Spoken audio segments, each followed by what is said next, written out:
धर्मासाठी सर्वांनी जागृत राहावं, अन्यायाला प्रतिकार करण्याची क्षमता आपल्यात असावी, असं महंत रामगिरी महाराज यांनी म्हटलंय। धर्माकरिता सर्वांनी जागृत राहावं, समाजात अराजक तत्व निर्माण होत चालली आहे, अन्यायाला प्रतिकार करण्याची क्षमता आपल्यात असावी। प्रत्येकाला भावना व्यक्त करण्याचा अधिकार असतो, निश्चित भावना व्यक्त करावी, अराजकता माजणार नाही अशा पद्धतीनं भावना व्यक्त कराव्या। कोणी चुकीचं वागणार नाही याची काळजी घ्यावी, स्वधर्माचं पालन करावं, इतर धर्माचा आदर करावा, मात्र अराजक तत्व काही करीत असेल तर प्रतिकार करण्याची क्षमता ठेवावी, असं सरलाबेटचे मठाधिपती महंत रामगिरीजी महाराज यांनी उपस्थित भाविकांना सांगितलं। महंत रामगिरी महाराज यांचे राहुरी तालुक्यातील देवळाली प्रवरातील सोसायटी डेपो चौकात जेसीबीच्या साह्यानं पुष्पवृष्टी करत मोठ्या जल्लोषात स्वागत करण्यात आलं। एकीकडे मोहम्मद पैगंबर यांच्याविषयी वादग्रस्त विधानानंतर अनेक ठिकाणी तणावाचं वातावरण निर्माण झालं होतं। अनेक पोलीस ठाण्यात रामगिरी महाराज यांच्यावर गुन्हे दाखल करण्यात आले। रामगिरी महाराज यांच्या वक्तव्याचा मुस्लिम बांधवांनी ठिकठिकाणी निषेध व्यक्त केला। मात्र दुसरीकडे देवळाली प्रवरा येथे महंत रामगिरी महाराज यांच्या समर्थनार्थ सर्वत्र जल्लोषात त्यांचं स्वागत करण्यात आलं। अहमदनगर येथून महंत रामगिरी महाराज हे सरलाबेटकडे जात असताना देवळाली प्रवरा शहरात टाळ मृदुंगाच्या गजरात, डीजेच्या निनादात, जेसीबीच्या साह्यानं पुष्पवृष्टी करत रामनामाच्या जयघोषात भव्य दिव्य स्वरूपात रामगिरी महाराज यांचं स्वागत करण्यात आलं। यावेळी माजी आमदार चंद्रशेखर कदम यांनी महंत रामगिरी महाराज यांना पुष्पहार अर्पण केला।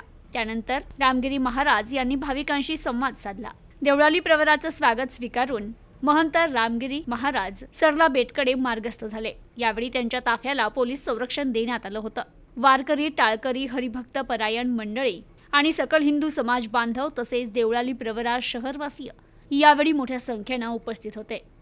सद्गुरू गंगागिरी महाराजांच्या कृपेने, सद्गुरू श्री नारायणगिरी महाराजांच्या आशीर्वादाने या ठिकाणी देवळाली प्रवरा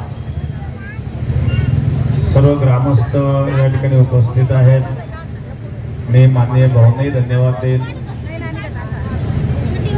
आपणही या ठिकाणी स्वागताकरता उपस्थित झालात। वास्तविक साधू संत ही काही अपेक्षा नसते, आता एक भावना आहे लोकांची। दुसरी महत्वाची गोष्ट, धर्माकरता आपण सर्वांनी जागृत राहावं। साधू संतांचा नेहमी हाच उपदेश आहे। परमार्थामध्ये, अध्यात्मामध्ये आपण जागृत राहावं, धर्माकरता जागृत राहावं, कोणावर अन्याय कधी करू नये।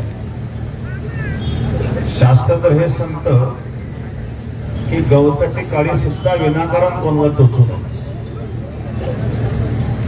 परंतु दुसरी महत्वाची गोष्ट की या ठिकाणी दिवसेंदिवस काही अराजक तत्व जे निर्माण होत चाललेले आहेत, त्यावेळेला आपण सावध राहावं आणि अन्यायाला प्रतिकार करण्याची क्षमता आपल्यामध्ये असावी, हा भाव आपण मनामध्ये निर्माण ठेवावा। आणि प्रत्येकाला आपल्या भावना व्यक्त करण्याचा अधिकार असतो, शांततेने आपण निश्चित भावना व्यक्त करावी, जेणेकरून भविष्यामध्ये कोणी असं चुकीचं करणार नाही। प्रत्येक धर्माचा आदर असावा, स्वधर्माचं पालन करावं। स्वधर्मे नित्यं श्रेयः परधर्मो भयावह, गीतेमध्ये भगवान सांगतात स्वधर्माचं पालन करावं। स्वतःच्या धर्माचं पालन करण्याकरता किती दुःख झालं तरी आपण ते सहन करावं, इतर धर्मांचा आदर करावा।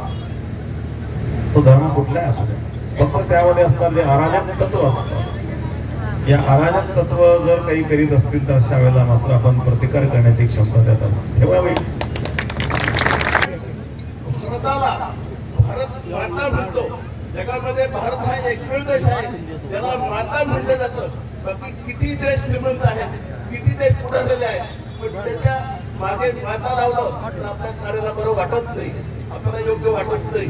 परंतु आपल्या या पुण्यभूमीमध्ये आपल्या सगळ्यांचा जन्म झाला, म्हणून आपण सर्व जर भाग्यवान आहोत। आणि या निमित्तानं आज आदरणीय रामगिरी महाराज आपल्या गावाला भेट देत आहेत।